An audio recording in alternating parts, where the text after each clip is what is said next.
Hello. Before we begin this first session of our Bible study on religions of the world, I want to make this quick announcement. During our videoing of this session, there was a glitch in our technology, and the second half did not come out. And so at this time, we'll have the session, but in the middle, you'll notice that there's a transition as I have retaped that part of our study. But we're so glad you've joined us on Touchdown for Session 1, an introduction to a study on the 5 major religions of the world. Yeah, this is wonderful. So, let me ask you this. Raise your hand if you were born in North Carolina. 1, 2, 3, 4. About half. Well, I'm not going to ask how many weren't, because that would be silly. How many of you were born in what we call the South? So nobody else, like Texas or anything like that. Well, then I assume the rest of you were born, as I tell my husband, above the Mason-Dixon line. Is that true? No. Okay. All right. I'm a border state. What, dear? I'm a border state. Virginia? Maryland. Close enough. Yeah. He just made it 1 foot over the line. Well, let me ask you this. At noontime, I'm just using that as a, that noontime meal, how many people refer to that growing up? Now, we've all changed over time, but growing up, how many people in your family refer to that as dinner? Well, y'all messed up. How many refer to it as lunch? Any other name? Well, in your first thought, a little bit like, well, but we know it's lunch. All right, what about the evening meal?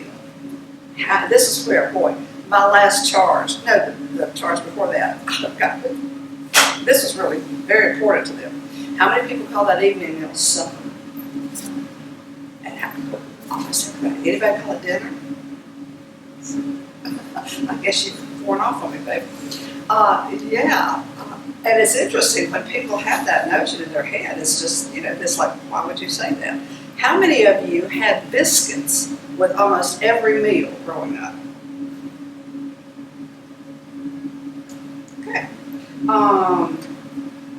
We've got half the group is from the northern area. Who's the farthest north? Anybody from, say, Vermont up that way? Anybody out west? Pennsylvania? Illinois? Okay.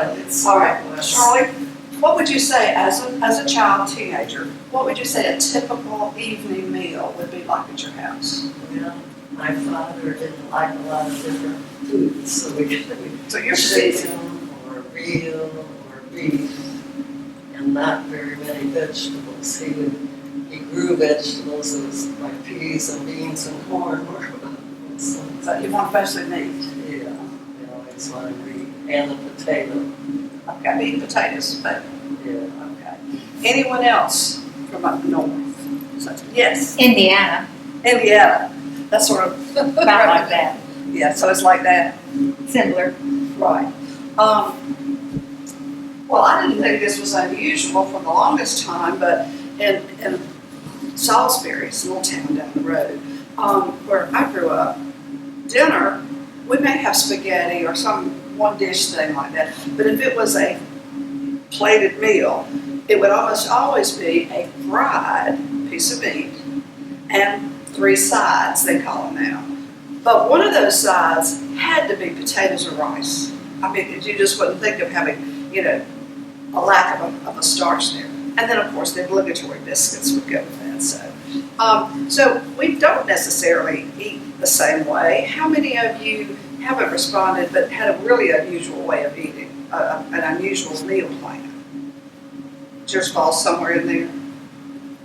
Because I've been told lately that fried food, like I grew up on, is all Southern. The cornbread. We had cornbread more often than we had biscuits. Yay! All right, that's good. Well, my 2 stories that come to mind always are sweet tea. How many of you drank sweet tea before you were 30? Oh. How many had it in your baby bottle? No, just kidding. When I met Chuck, it's sweet tea. I mean, they do in Pennsylvania what it was, but they didn't necessarily know why anybody would drink it. And then I see all these McDonald's ads and everything, greatest sweet tea, and I thought, well, somebody's buying it. And last but not least, when my mother-in-law and father-in-law came to visit us, gosh, I don't know if it was probably the first time, a month or so before we got married. And we had just a quick, like, I don't know if it was takeout or what, but we had French fries. And my mother-in-law asked where the vinegar was. She might as well have asked me where the cottage cheese was. I thought, this is a strange woman. And over the years, I found out, A, it is a northern thing, because they're Canada. That's very, very normal.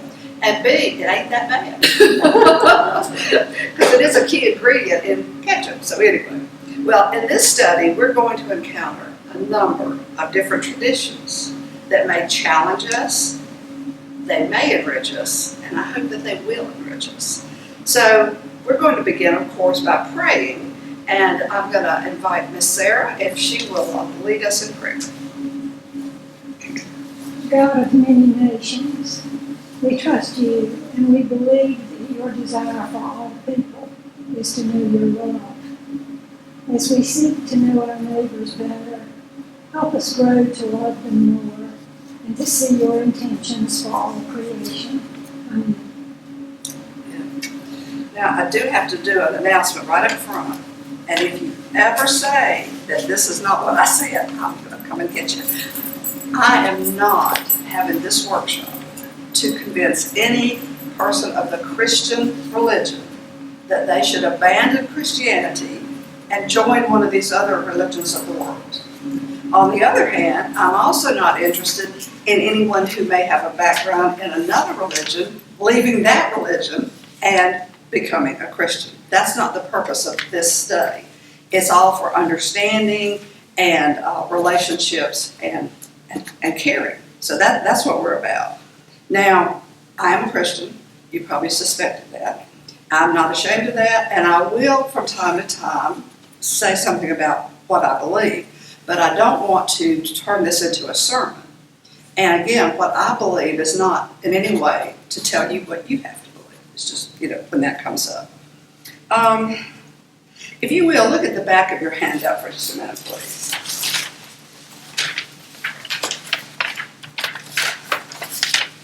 You'll notice that there are 5 religions there, and we are going to focus, as I said in church service announcements, we're going to focus on these 5 religions because they make up the majority of the religious folk in the world. But there are many others, and as we get toward the end, if we have time, we might look at the next few just to know about them. But if you look at this and you look at the chart, any number of things may jump out at you or enter your head. So just call out anything that strikes you. I would have thought there was more Jews than that amount. It does seem that way, doesn't it? Yes, yeah. It's a small number. I'm surprised Christians is the largest percentage, Really? because you hear about all of the other ones on the news, such as the Muslims and Buddhists. Right.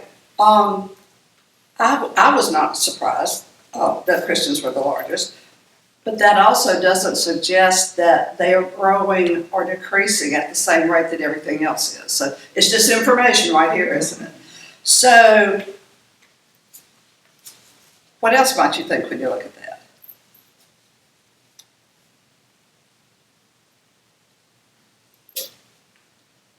What do you I'd like think? to know which one is growing. So what? Which one is growing? Yeah, that's a good question, and we will probably touch on that briefly as we look at each of the individuals. Next week we'll start focusing on one of the religions at a time. And this is also different for me. I will not guarantee how long our sessions will go. Because if I don't feel like we've done an adequate job with, say, Hinduism, then we'll continue it for another session. I've been thinking a lot about it. It might be good to have one session for just basic information and then another session to look at how it relates to us and doesn't relate to us and so forth. So we're going to be a little bit flexible about that. But if you look at the non-religious, this is in the world. What do you think it is in America? More or less? More. More. There are more non-religious. More people that when they fill out surveys, they will either put none, not N-U-N, N-O-N-E, they'll either put none or whatever is the equivalent of no religion. So How about professing atheist? they would be non-religious. But That would be an A-religion. any known percentage of what that might be? They would be mixed into the non-religious. Yeah. I will tell you in my limited experience in that area is that there aren't as many as you might think. A lot of folks who say they're atheists, if you ask 2 or 3 questions nicely, they will admit that they're more agnostic. To say there's absolutely no creator of the universe, there is no one beyond ourselves, you don't get that many people saying that. But they will say, I don't believe in religion, I don't believe in formal religion, I don't believe in prayer in schools, all those things. None of those things really have anything to do with atheism. Mm-hmm. And sometimes it's simply the person not understanding what they're saying when they say that they're atheist. But I would say the nones are growing. That much I know. Does that mean the atheists are growing? I don't think so. I think the nones are coming more from turning their back on religion as far as organized religion. We could go on all day about why that may be. I don't think it necessarily means that they're evil. And I don't think it necessarily means that they don't believe a lot of what we believe. But they have opted out of formal religion. They've opted out of attending church services, for lack of a better word. Well, again, we could go on with that, about that forever. But the way I looked at that was, if I was a Christian, as a Christian, I could look at that and say, kind of like Sylvia did, look at the size of Christianity, yay! But then as someone who's sort of dealt with these numbers over time, many of us would look at it and go, oh, we're not any more than that? Because some of us kind of brought up with the idea that Christianity runs the world, and that is not true. That is not true at this point in time. In America, the percentage of Christians is it's not a percentage, it's 100 million roughly. And there's 334 and a half Americans, just kidding. There are like 334 Americans. So that would be about a third in this country, which is very different. That's almost half of what it is in the world. And someone asked about where things are growing. Well, where Christianity is growing is in the Southeast. Korea, booming, just booming. They've got churches with 5,000 and 6,000 people on Sunday, routinely. They are now, when I say they, I'm talking about people of other countries. They are now considering us the mission field and sending missionaries here. And I have no problem with that, because something needs to be done to help us all out. Okay, how many of the people that you meet on a daily basis, talk about a captive audience, how many people that you meet on a daily basis, as far as you know, are from a religious background different from yours? And no, Baptist and Methodist does not mean they're different backgrounds. Would you think it's safe to say that most of the people you pass in the halls have a Christian background? Yes. At this point in time, at WhiteStone? Yes, I would think it's about 99%. Now, we can have a whole workshop on what that means in relationship to how they live their lives and how they practice their religion. That's not the purpose of this today. But just about everyone you see is a Christian on record somewhere. You know, they've grown up in a Christian home. They may be Catholic, they may be Presbyterian, but we are all Christian. We're all Christian. We also look a lot alike, don't we? Yes, everybody here is pretty much over 70. You don't have to be, but I don't know hardly anyone that isn't. And we're all basically Caucasian from observable characteristics. I think it's important to say that too, because you cannot assume someone's ethnicity by the way they look. But we definitely are a homogenous group. So, how often is faith a subject that comes up at the dinner table or when you're interacting with other people here? Does it come up? It's not good or bad, it's just a question. Would it be more likely to if you knew that they were from a religion you knew very little about? Yes. I think it would. Again, for some of us who are a little bit more outgoing, it might. But if you sat down beside someone with a red dot on their forehead and a scar, whatever, you may say nicely, well, it's so nice to meet you, and I could tell that you're probably from the Hindu faith. At that point, the person may say, no, just got a smudge on my hand. You know, we can get ourselves into trouble. But if you're nice about it, you know, then people are usually open to wanting to share. If you have had a conversation with anyone from a very different religion or shared a meal with them, has that helped you to understand their faith better? Yes. It's not the only thing I can think of, but one that jumps out in my mind is the first time that I ever went to a Seder at Passover. And you just see a whole different aspect of the Jewish faith. Well, it's my hope that this study is going to help us to understand our neighbors better, because we are becoming more and more a pluralistic society. Even if WhiteStone isn't, Greensboro is. Much more than it ever has been in the past. But it's just important that we know more about other people. And so we want to take a couple of minutes to just ask why we should study other religions. If you think we shouldn't, well, you probably wouldn't be here.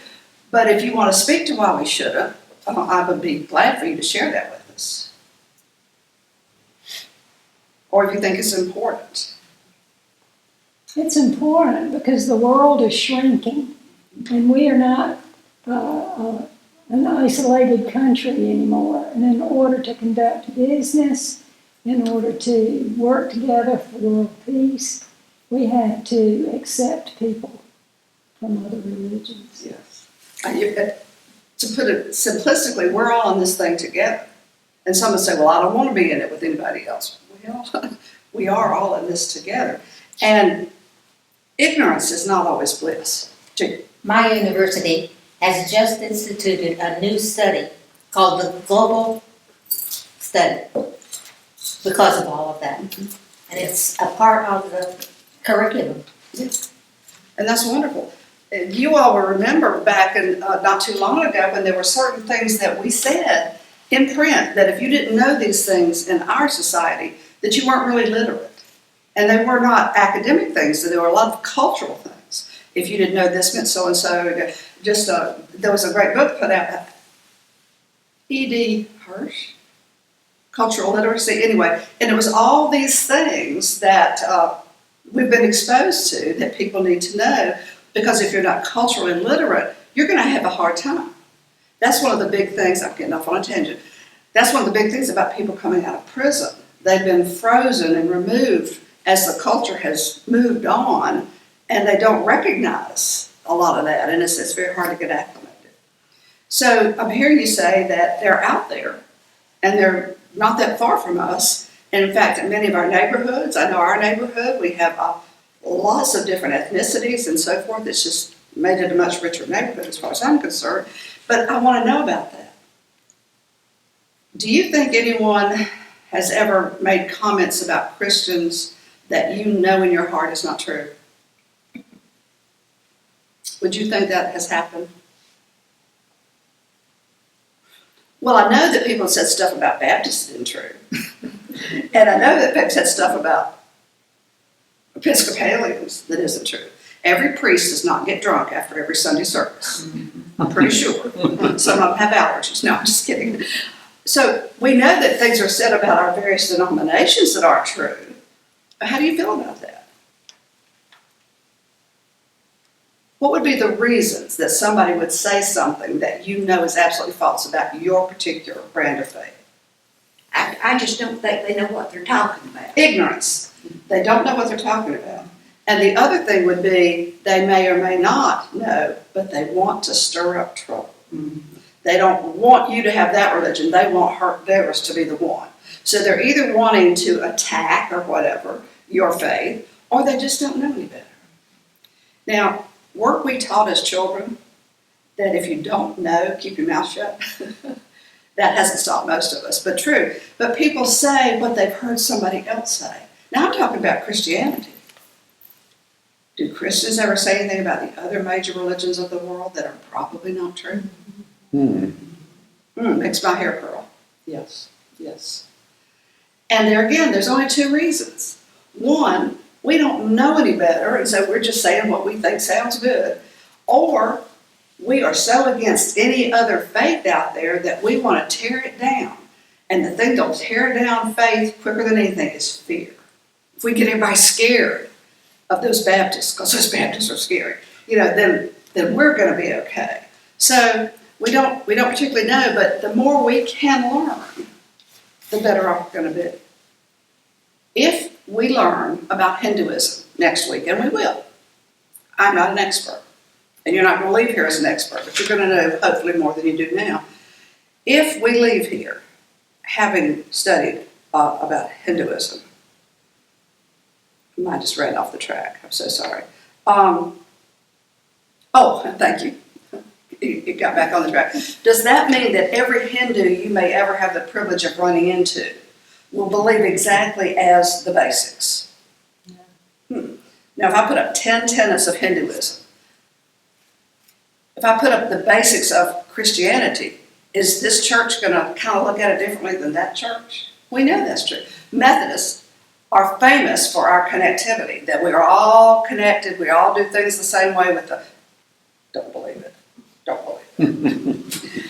So, please don't get the idea that I'm in any way trying to convey that every Hindu you meet is going to be just like this.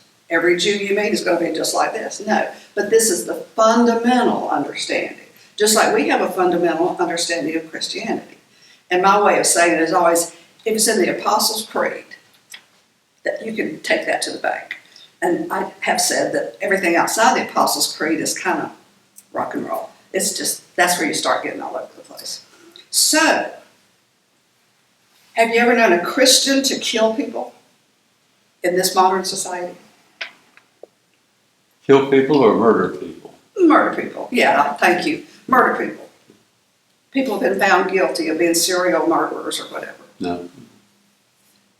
Well, if we could go into the prison records, how many of them do you think somewhere in their record would have that they're Christian? Just about every one of them. Is that how we want to be judged? It's not how I want to be judged. But I'm telling you, Timothy McVeigh, remember Timothy McVeigh? Mm-hmm. You think he had a Christian family somewhere back in the day, that whether he went to church or not, probably said he was a Christian somewhere. So we don't want to be judged by that, do we? And so we want to be sure that we don't judge. What do you want to get out of the study? Knowledge. Knowledge is a powerful thing, yes. Tolerance. Huh? Tolerance. Tolerance, yes. We pray to be tolerant and then turn right around and know that it's so hard. Yes. But the more we know, I do believe, one of those commercials on TV, the more you know, the further you can go. One of the ancient philosophers said, if you know the good, you'll do the good. I wish I could believe that's always true, but it's certainly a step in the right direction, isn't it? So, well, I want to talk just a little bit about the theology of religions. A theology of religions. Theology is just a fancy word for our faith being lived out and grown. So your theology is how you see your faith in the grand scheme of things. So let's pretend we've got two men. Not picking on men, we just have two men. and they're discussing their faith. The first man says, well, I got it all figured out. It's not that big a deal. When you ask me about God and religion and all that, this is what it is. And I said, well, what does that mean? Well, it means that all of it just points to the same thing. It all just points up to God. It's all, Well, the second man said, oh, no, that can't be. Because I know that God sent Jesus to earth as a baby. He was born, he lived, he taught the disciples, he died, he was raised from the dead, he was victor over death, he's saved us from all of our sins. And if you don't believe that, you're going to hell. Those are pretty opposite, aren't they? So if you had a line in front of you and you could put an X closer to the man that did this, or closer to the man that said, you've got to believe da-da-da-da like I do, or else. Just kind of think about where you would put the mark as you were raised, as you were growing up in church or synagogue or whatever. I would have to put my X closer to this guy over here, because that's the way my Baptist church raised me. This is what we believe, and we're not saved unless we believe this, and our job is to make sure that as many other people on this planet believe that as we possibly can. And I'm not saying that's a bad thing, I'm just saying that my X would be over here somewhere. My mother's would be even further over. I said the only time I ever really upset my mother that I know for sure was when I told her that Billy Graham wasn't always right. I swear to you, she said, Patricia. But after I told her what I meant, she was okay. Have you changed any? Think about where you put your X. Now I said mine was probably over here. So have you changed? We'll call it growing. Sometimes people wouldn't say that. But I've definitely changed. Sorry about that.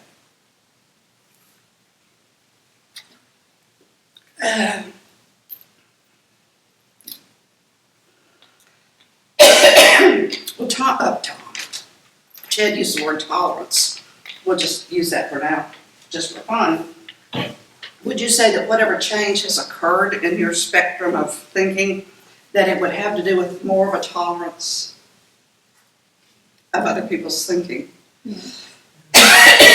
Or does it mean that you've abandoned your earlier faith and it's turned into something else? It's morphed into something totally different.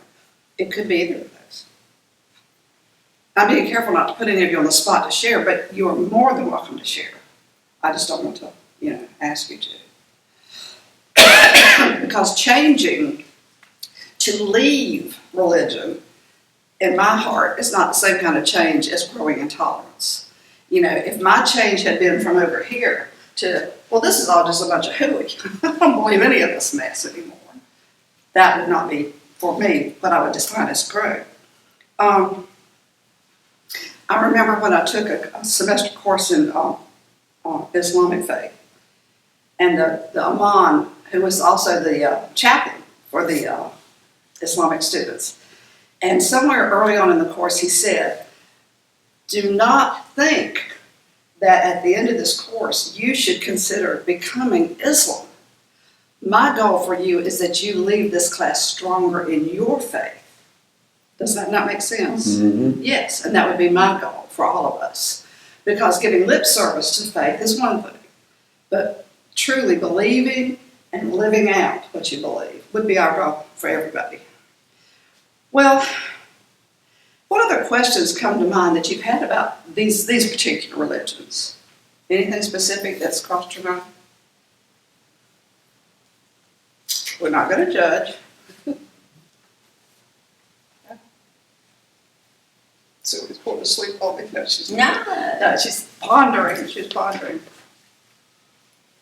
Well, I would be surprised if for at least one of the religions, the question that crosses your mind is, aren't they really dangerous? Aren't they dangerous, and isn't that more important than what they believe? That's a valid question.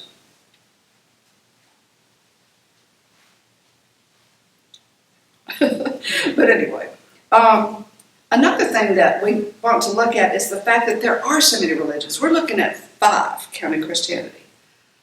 The list goes on forever.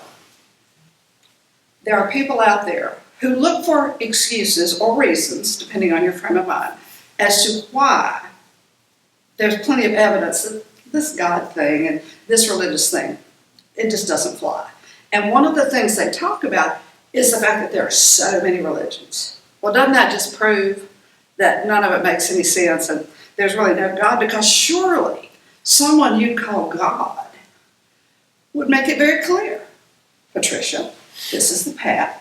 Here are the stones, and you don't have to look very far to know exactly what to do and how to do it. Sounds pretty good, doesn't it? Except that's not the way most of us understand God.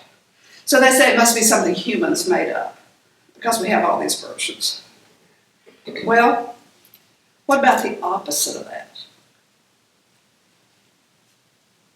We're going to look at a lot of commonalities in the major religions. Could that not say something that's opposite? Instead of it being proof that there is no God. Almost ever since the, I don't want to say civilized society because that's such a judgmental word, but since modern civilization, a couple thousand years back or longer, these religions have been present. And they're different. And like you said, a small world. It wasn't a small world. They never came in contact with each other.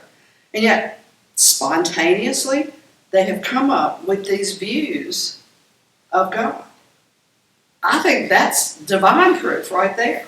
That in our hearts, we call it, a God-sized hole, that there is this human yearning to become close to God. Just a thought. I could be wrong. Moving along, So what you're saying is that different people have different ways of getting there. Mm-hmm. Yep, I was just scrolling down to that next part. He's exactly right. We don't think this way because we're pretty basic people. But God, if you think about how complex God's mind is, for lack of a better word, if we're dealing with students, if you've got this kind of a child, and you've got this kind of a child, and you've got this kind of a child, who do you want me to teach to? You want me to teach to all three, don't you? Mm-hmm. And we know that's just so easy to do. But that's what we want, and that's what the children deserve. And she learns this way, and you learn that way, and you don't learn it all. I mean, it's just hard. It's just hard. But God could do that, couldn't he? Could he not have people developing in a society in India and have this be the way they interpret the Supreme Being? And Native Americans over here interpreting that this is the way? And on and on. We could look at each group. And those religions developed kind of out of the culture of those people. Right? So to me it sounds like God would be infinitely wise to give us what we can understand in our culture, and at a given time. Was Brother Abraham an Israelite? Didn't hold God back. Nope. He based all of us from the Israelite faith on that. Well, this is probably going to surprise you if you're looking in your little booklet. After the Theology of Religious questions, how does God look at people of other religions? I was raised pretty succinctly to believe that if you were not Christian, it was tragic. It wasn't that we were happy about it, but you were going to hell. It wasn't our decision, it was God's. There was just no way out of it. You were going to hell. That is what we thought God was saying, and that was what we thought would happen. How do you think God, after I just said Abraham was not of the chosen race, and there's so many other instances in the Bible, how do you think God looks at different religions? Do we know? I don't know. I always hesitate to try to speak for God. But my belief is that he loves every person that's ever been created. And what he wants for us is to have a heart for God, however that might come out. I believe absolutely in Christianity. Absolutely, have no question about it. But if we think in terms of those other religions, could you say that God only cares about Christians? And then every Sunday morning have the pastor stand up and say, we're all God's children. God loves us all equally. Well, as the Peanuts cartoon says, somebody got to be wrong. Those two just don't go together. So, what do you think is the eternal fate? The eternal fate for those who don't believe as you believe? You probably have a child, a grandchild, a friend from back home or wherever that doesn't believe any of the stuff you believe. What's going to happen to them?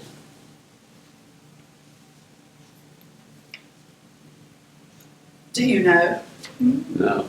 I hope you're thinking, I don't know. Because I don't know. But I just know without doubt that God can handle it. And God's going to be looking at the person and their hearts much more than the label on the front of their building where they show up for worship or don't show up for worship. So, with that in mind about God's view of the other, we call it now, we're going to look at the Magi, the journey of the Magi. And if you're not thinking, what has this got to do with anything? You're not thinking, but I'm praying that I'll be able to bring it back around. And we're going to have Sylvia read the story of the Magi from Matthew. After Jesus was born in Bethlehem in Judea, during the time of King Herod, Magi from the east came to Jerusalem and asked, "Where is the one who has been born King of the Jews? We saw a star when it arose and have come to worship him." When King Herod heard this, he was disturbed, and all Jerusalem with him. When he had called together all the people's chief priests and teachers of the law, he asked them where the Messiah was to be born. "In Bethlehem, in Judea," they replied, "for this is what the prophet has written. But you, Bethlehem, in the land of Judah, are by no means least among the rulers of Judea. For out of you will come a ruler who will shepherd my people Israel." Then Herod called the Magi secretly and found out from them the exact time the star had appeared. He sent them to Bethlehem and said, "Go and search carefully for the child. As soon as you find him, report to me so that I may go and worship him." After they had heard the king, they went on their way, and the star they had seen, when it rose, went ahead of them until it stopped over the place where the child was. When they saw the star, they were overjoyed. When coming to the house, they saw the child with his mother Mary, and they bowed down and worshipped him. Then they opened their treasures and presented him with gifts of gold, frankincense, and myrrh. And having been warned in a dream not to go back to Herod, they returned to their country by another route. Thank you, Sylvia, for reading what is a well-known story for almost all of us, and yet one where there's so much we may have missed. So, who are the Magi?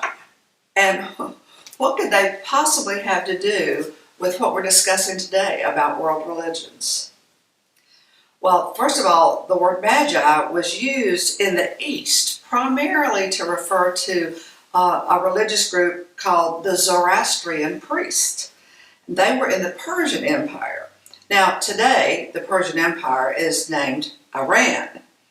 Zoroastrian is a faith that shares a good bit with Judaism.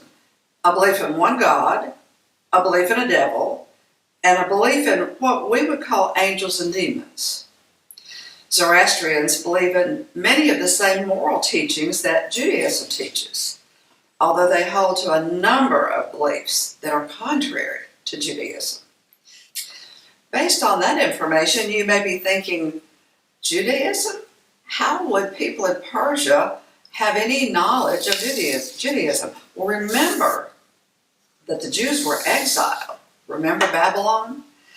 During the time that Jewish influence was in that area, the Magi would have had opportunities to learn a great deal about their beliefs.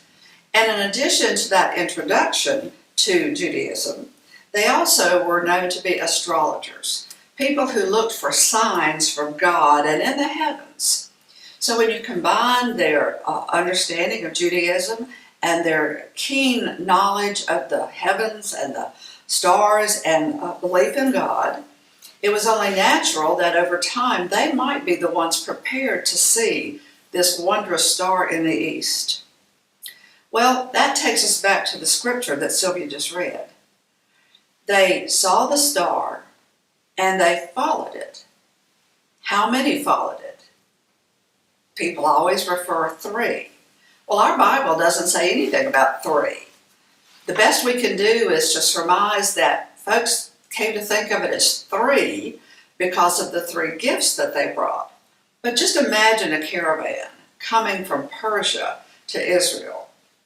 If you know anything about caravans through the desert, you know that there would have been multitudes of people, many servants, other magi possibly, other men and their wives and their handmaidens, lots of supplies, food, water, many camels and maybe other animals, and it would have taken a long time for them to travel.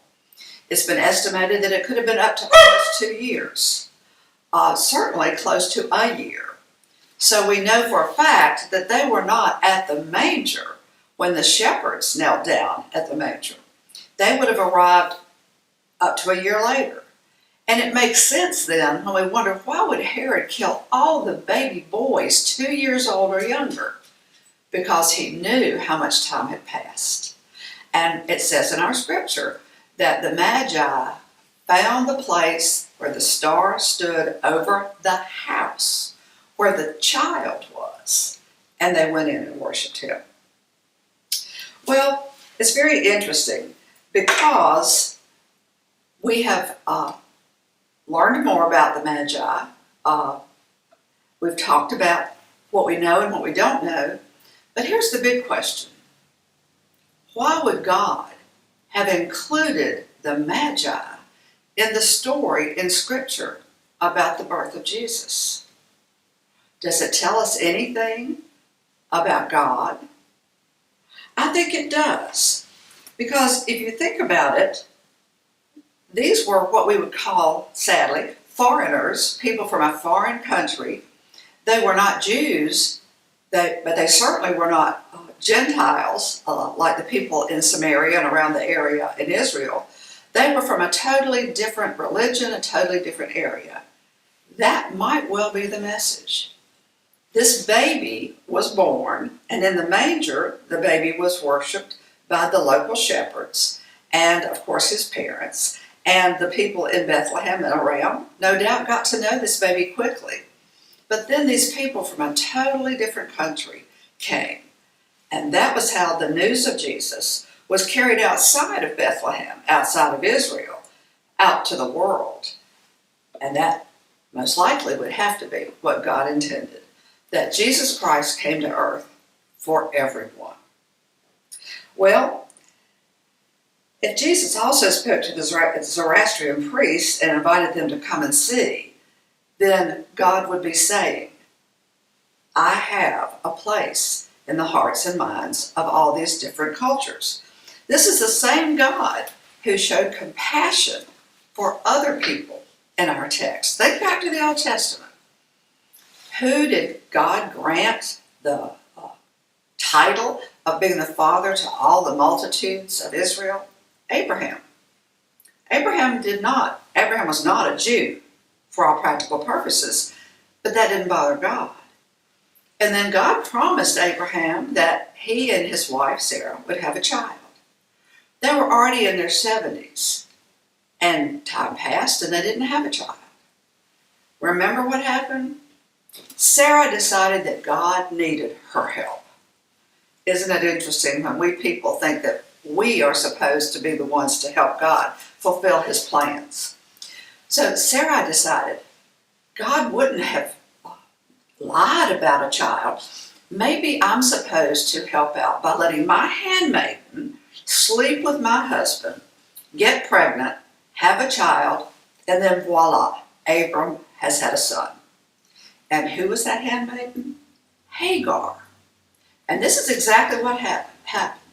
Abraham had a son by Hagar, Sarah's handmaiden, and his name was Ishmael. Well, time passed again. And sure enough, God fulfilled his promise, and Abram and Sarai, whose names became Abraham and Sarah, had a child together. And that child's name was Isaac. Isaac and Ishmael, kind of growing up together, basically in the same household. Can you imagine? It did not go well. Sarah just could not stand seeing Hagar because this woman was now acting like she was equal to Sarah since she had fathered one of Abraham's children. Sarah demanded that Hagar be banished to the desert. And Abraham felt like he didn't have a choice, and so he sent her and the baby Ishmael out into the desert. But he promised her that she would be taken care of. Well, while they were in the desert, the water ran out, food ran out, and it was clear to Hagar that Ishmael was at the point of death. She could not bear watching him die. She threw herself down and she cried out to God, begging for help. And God answered her, spoke directly to her, the first recording of such a thing in our Bible. And he told her what to do. He provided a well, they were saved, and he told her that Ishmael, as the son of Abraham, would grow up to be the leader of a great, great nation. Well, what about Isaac? He was the promised child, wasn't he? Well, of course, God had already promised that he would follow Abraham and continue the generations of developing all these nations. And Isaac also grew up to be the leader of the great nation of the Israelites.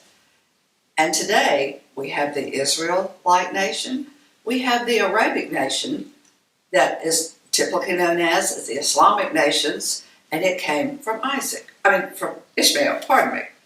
Okay, do you think that it was an accident that those things happened? Do you think it's unusual that they would be included in our Bible? Well, one of the beauties of our scripture is that when things could have been said better to make our faith look better, they aren't. People have said if the disciples were going to make up a story to convince the world that Jesus was the Savior, they would have done a much better job, a much clearer job than some of the things that they included in the gospel. And so I don't think it's an accident.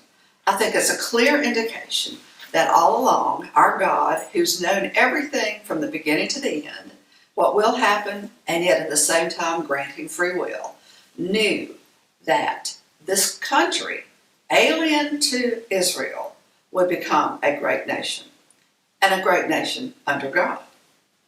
Now, I'm wondering if you learned anything new during this short discussion about the Magi. First, I hope you've rethought the idea of why you might be so convinced that there were three of them. And the fact that that's really not the important point. The important point is what God's intention was and what came out of the story. But at the same time, it's always good to know as much as we can. It's also good to know a little bit about how they would have come by Jewish thinking, Jewish religion, and being reminded of the Israelites that were moved, exiled into that area. Well, having said that, I want to ask you a little bit as we prepare to study these religions, if you ever feel that God is somewhat hidden. Let me go further with what I mean. Do you ever find yourself saying, I am a true child of God. I want to follow God. I believe in God. I just wish God would make things clearer. I just wish God would tell me outright what he thinks and what I should do. I just wish I could see God and know for sure exactly what God is. In other words, we tend to think that God's hidden from us. And I think it's important for us to ask ourselves, how is God hidden? And if he is, what might some of the reasons be? If God provides clear-cut, concrete information about his plans, everything he intends for us, and everything that we should or shouldn't do, would that have any impact on us as individuals who God has said have free will and can choose to believe, not believe, follow, or not believe the God of the world? I think it does. I think it has a lot to say about that. And so I thought of an exercise that we could do, and it would involve two people. But because we're redoing this part of the video, I want to throw out another way of looking at this. I'm sure that from time to time you've read a book that had a great impact on you, and you have a friend or a spouse who's read the same book. You start to discuss it, and you have these ideas and these interpretations, and this person has totally different understandings. In fact, it's so different that you wonder if you really read the same book. This happens a lot with movies. Have you ever heard someone say, that was the best movie I ever saw? It was so exciting, and it just had so much to teach me. And someone else says, that was the most boring, tedious movie I've ever seen. It made no sense. It was a complete waste of my time. Okay, let me ask you, who's right and who's wrong? Doesn't each person have a right to interpret or to understand something the way they understand it? We can't really say that this person is totally wrong and the other person is totally right if they're just giving their honest opinions of things. So, when we look at the hidden God, we also want to look at how that plays into our major religions. Think about this.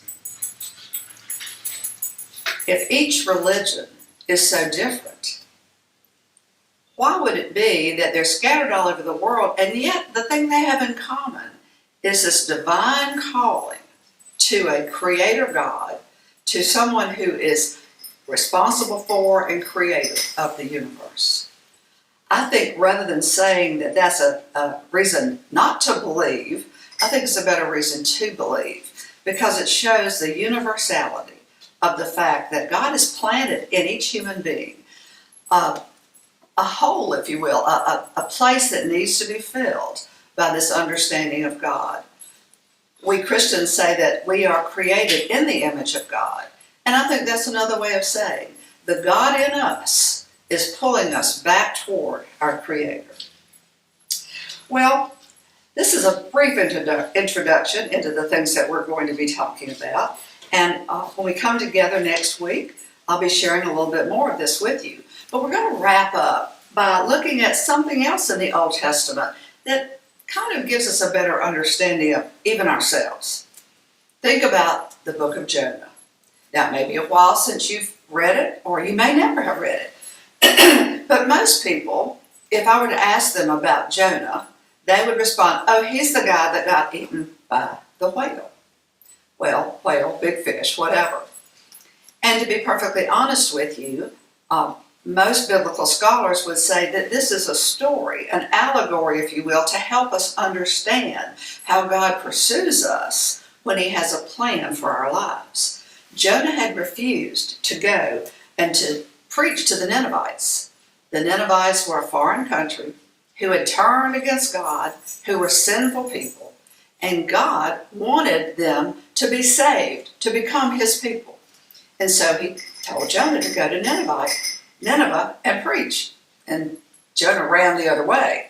And things happened to Jonah, and eventually he said, okay, I'll go to Nineveh, I'll preach.